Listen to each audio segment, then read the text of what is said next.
Bonjour à tous, soyez les bienvenus sur ce plateau de Midi d'Afrique. Eh bien, je suis heureuse de vous retrouver en ce jour. Aujourd'hui, c'est jeudi et c'est l'affaire de notre consultant, le pasteur Oyua Bertrand, dans la rubrique rectificatif. Avec lui, on apprendra encore quelque chose de nouveau. La semaine dernière, il était là avec celui-là même que j'appelle affectueusement mon colissier, Gisèle Blessing, à qui nous faisons un coucou pour faute de santé meilleure, hein, voilà, donc cher colissier, on va dire prompt rétablissement à toi et reviens-nous très en forme demain. Alors au menu de ce magazine, notre consultant sera là et ensuite on finira avec nos invités afin de leur permettre d'annoncer leurs différents événements. Tout de suite, on s'installe en musique avec notre chante Vicky Mike. À tout à l'heure. Hacker Spiritual Beats.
J'espère que vous vous êtes très bien installés. Alors, on va continuer notre émission.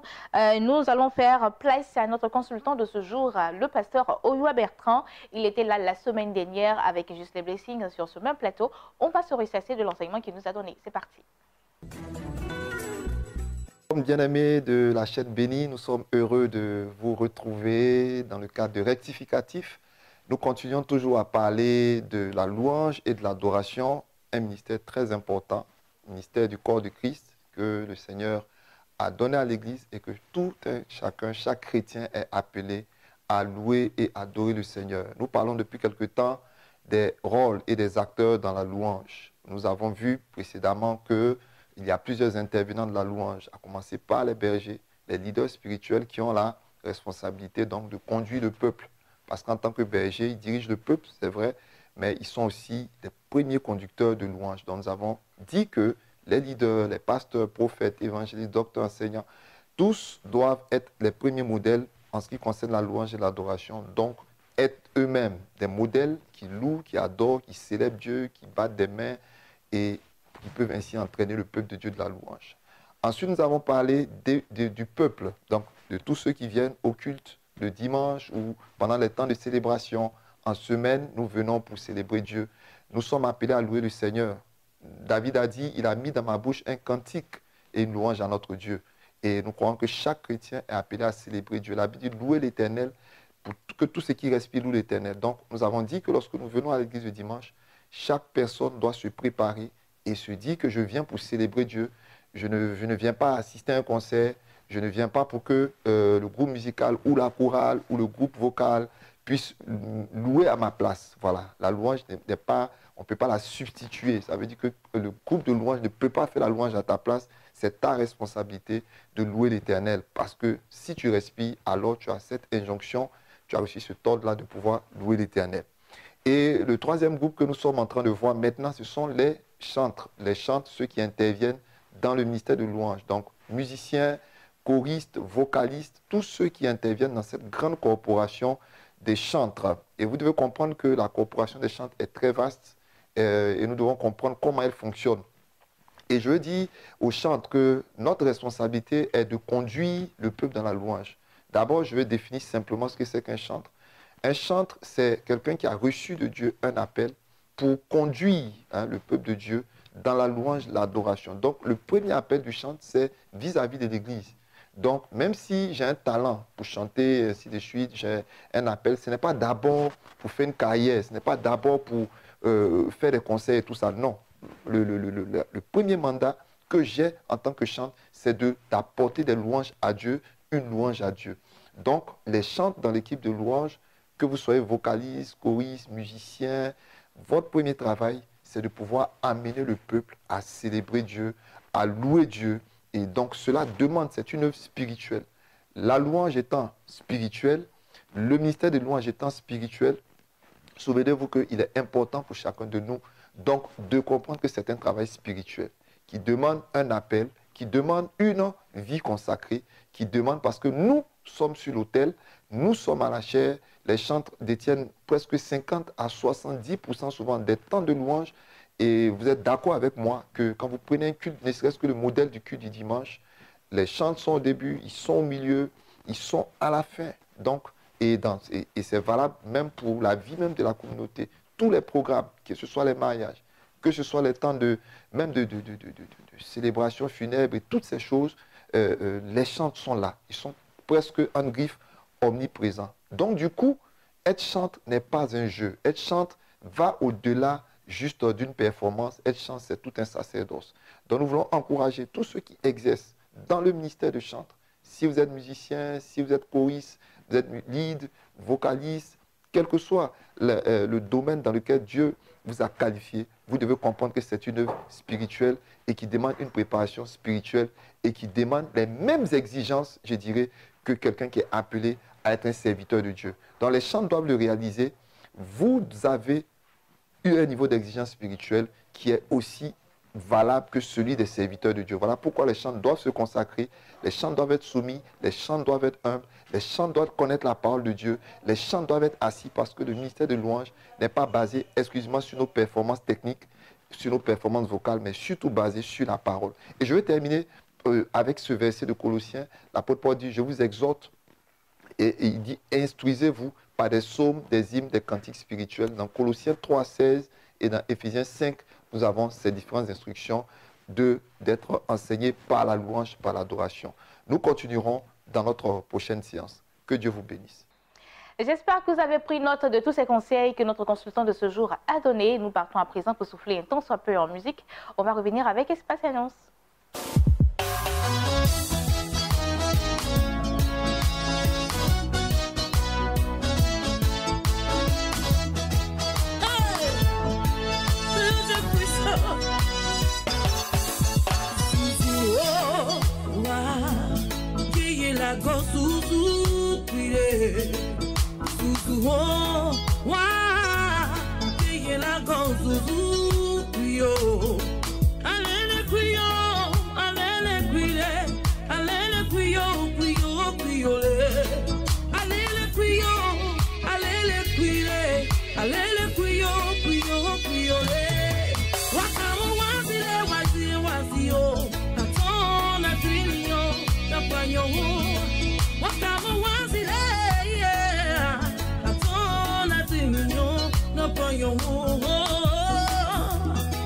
Tu es descendu sur les apôtres dans la chambre haute, Saint-Esprit, consolateur venu du ciel pour nous toucher, Saint-Esprit. Ta présence vient nous restaurer, ta présence vient nous libérer, par le consolateur, par le puissant guerrier, nous t'appelons. Allez les prions, allez les prions, allez les prions, prions, prions les. Allez les prions, allez les prions, allez les prions, prions, prions les. Wakamoua sile, à ton adrignon, de poignon. Wakamoua sile, à ton adrignon.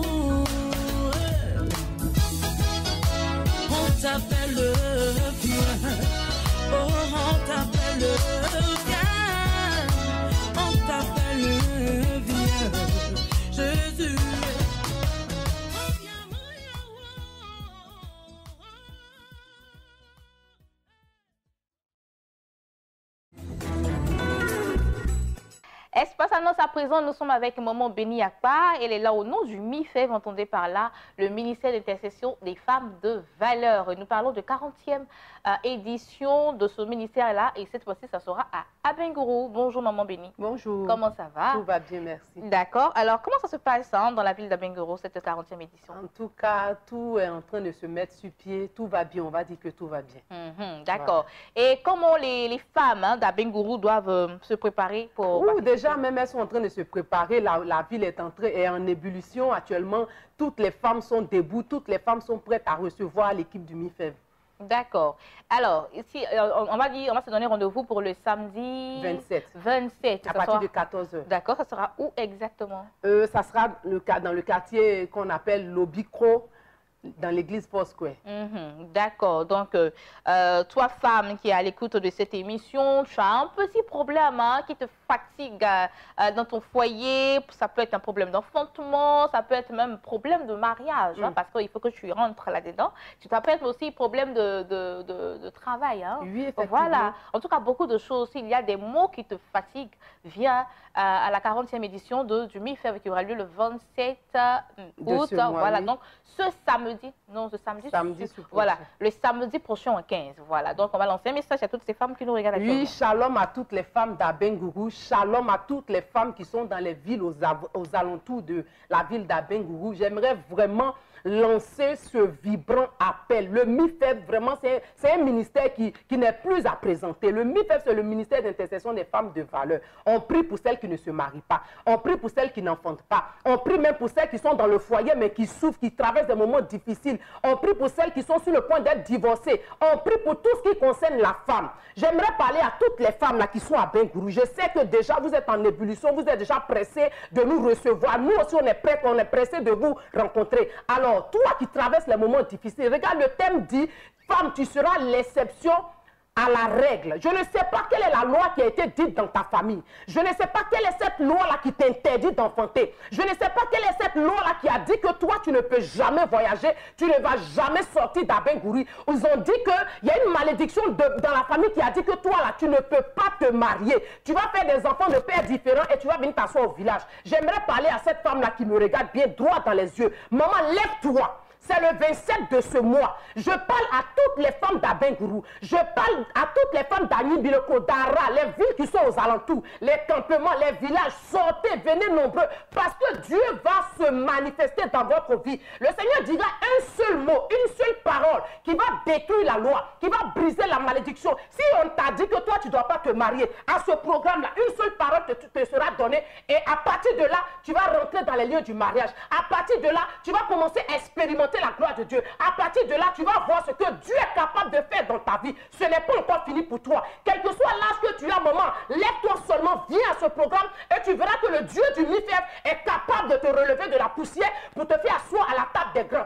Alors, c'est dans ce mois même, le 27 de ce mois, samedi, au quartier Lobicro, dans l'église Foursquare, tu prends ce numéro 07 58 18 92 17. Viens pour que nous puissions vraiment invoquer le Dieu du MIFEV qui opère, qui donne des enfants, qui donne le mariage et qui stabilise. Sois béni. Amen. Et voilà ce message, ce vibrant appel qui a été lancé. Et toi, femme, j'espère que tu y seras. C'est pour ce 27 août du côté d'Abengourou à l'église Foursquare dans le quartier Lobicro. Oui. Voilà, contact, on va redonner encore le contact. 07 58 18 92 17, je reprends. 07 58 18 92 17, il faut appeler. Merci beaucoup. Quant à nous, nous partons avec un autre annonceur. Cette fois-ci, c'est l'évangéliste Nathanaël Kofi. Avec lui, nous parlons d'un autre programme. C'est parti. Nous voulons aller en eau profonde. Non. Cela est dû à un constat. Dans le jardin de Gethsemane, Jésus a donné une leçon à ses apôtres. Veillez et priez afin de ne point tomber dans la tentation. Nous voulons permettre, à travers cette innovation spirituelle, à tous les téléspectateurs, où qu'ils soient en Côte d'Ivoire et partout ailleurs, de nous appeler tous les mardis, les mercredis et les jeudis, de 23h00 à minuit 00, 1 heure de temps de prière. Wow. Pas pour chaque individu, mais pour chaque cas. Donc, par exemple, l'honorable Ghislain m'appelle, homme de Dieu, je sens que ces temps-ci, je dois avoir une entrée financière de 5 millions, mais il y a un blocage. Est-ce que tu peux me soutenir dans la prière? Ok, Ghislain, voici ce que la Bible dit, prions ensemble. Donc nous prions ensemble pendant un certain temps, et puis ensemble, si le Seigneur donne une révélation, nous la donnons, et puis ensuite, nous passons à autre chose. Donc il est important que l'évangéliste que je suis... autre chose avec le même Ghislain ou avec la même personne. Ah d'accord, super. Avec la même personne. Et puis après, on tourne la page pour prendre... Parce que ça ne sera pas seulement... Nous n'allons pas seulement nous pencher sur un seul cas, sur une seule personne, mais nous serons ouverts à tout le monde. Donc il y aura beaucoup d'appels. C'est clair. Donc nous allons essayer, n'est-ce pas, avec la grâce de Dieu, de satisfaire tout le monde. Donc tous les mardis, les mercredis et les jeudis, de 23h à minuit, 1 heure de temps de prière. La fin des ténèbres, simplement parce que le prophète Ésaïe a bien prophétisé. Il a dit les ténèbres ne régneront pas toujours. Donc, il est important que vous sachiez que la situation difficile que vous traversez, il y a une fin. Tu es né pauvre, tu ne dois pas mourir pauvre. Tu es né stérile, tu ne dois pas mourir stérile. Tu es né dans une situation précaire, tu ne dois pas mourir comme ça. Avec Jésus-Christ, Dieu est capable de mettre une fin, n'est-ce pas, à ta situation. Je vais terminer en disant, Ghislain, le prophète Amos. J'aime bien les prophètes parce qu'ils prophétisent bien. Les prophètes de la Bible. Le prophète Amos dit en Amos chapitre 5, le verset 8, il dit « L'Éternel change les ténèbres en aurore. » Métamorphose. Dieu est capable. Qu'est-ce que Dieu appelle ténèbres? Nous allons en parler tout le temps, n'est-ce pas, quand les téléspectateurs appelleront. Donc, mais aussi, vous pouvez appeler comme tout le temps, vous connaissez déjà la clinique d'aide spirituelle, vous pouvez appeler le mardi dans la matinée, le mercredi dans la matinée jusqu'au vendredi dans la matinée pour expliquer vos cas et puis par la grâce de Dieu, nous vous orienterons. Dieu, n'est-ce pas, fera de grandes choses. Mais uniquement, pour terminer, les mardis, mercredi, jeudi de 23h à minuit, quelle que soit votre situation, appelez à ces heures-là, nous allons prier ensemble. C'est gratuit. Les contacts. Le plus 225 07 2 x 57 60 57, le 07 00 06 29 59 et le 05 45 29 94 29. Appelez nombreux, c'est l'heure de se lever dans la prière. Yes, l'heure de se lever dans la prière. Nous parlons d'Afrimode à présent pour les passionnés, les amoureux de la mode. Eh bien, cette émission concours télé qui a été mise sur pied pour vous afin non seulement de faire valoir vos talents et également d'utiliser les matériaux africains et pour finir à la clé, avoir la somme de 2 millions de francs CFA. On en parle avec Miss Charlène Eouman. C'est parti. Afrimode est un concours émission télévisée de tous les professionnels de la mode, de tous les acteurs, de toutes ces personnes-là qui font de la mode leur métier, leur passion. Voilà. C'est un concours qui engage le tissu, le pagne africain avec les accessoires africains. Il faut faire preuve d'imagination, preuve de créativité pour faire sortir quelque chose de vraiment... D'accord. Donc aujourd'hui, on a un styliste, un passionné de la mode qui nous regarde et il se demande, mais qu'est-ce que je peux faire dans Afrimode? Qu'est-ce que je dois coudre? Il va confectionner des tenues tradies modernes et aussi des tenues de soirée pour présenter un peu la culture africaine. On valorise la culture. D'accord. Et qu'est-ce qu'il doit utiliser pour... Le tissu ou le pagne africain. D'accord. Voilà, avec des accessoires africains. C'est typiquement africain. D'accord. Et en parlant de tissu et accessoires africains, je crois qu'aujourd'hui, vous devez parler d'un tissu africain. Voilà. Aujourd'hui, je vais parler du melfa. Le melfa qui est une tenue traditionnelle que les Sénégalaises portent, que les Maliennes portent, que les Mauritaniennes aussi portent. C'est un tissu très léger qui est facile à porter.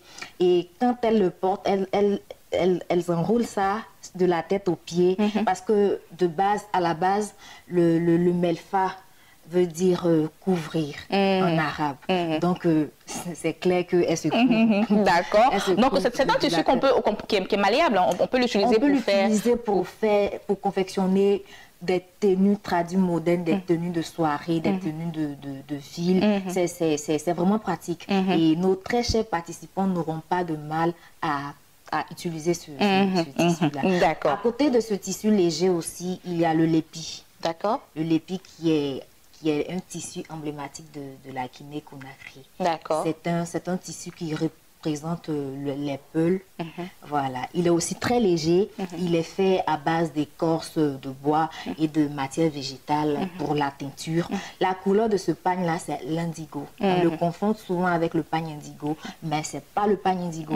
Voilà, le lépi, ce sont les motifs de rayures en indigo qui sont dedans, qui font qu'on appelle le lépi. C'est différent, c'est carrément différent. D'accord. Alors, ces participants, ces futurs participants pour le concours Afrimode doivent utiliser, entre autres, ces tissus-là. Ces tissus africains, voilà. Ces tissus africains. Voilà, merci beaucoup. Et mon Charlène, qui est Miss Ndassa Kokosi, la deuxième de Miss Ndassa Kokosi, d'être passée sur notre plateau afin d'annoncer cette émission concours télé qui va démarrer très bientôt sur les antennes de Béni TV. Appelez afin de vous inscrire car les inscriptions continuent. Le 05 66 52 47 52. Émission de vacances avec les tout petits. Nous parlons à présent de Chris Holidays.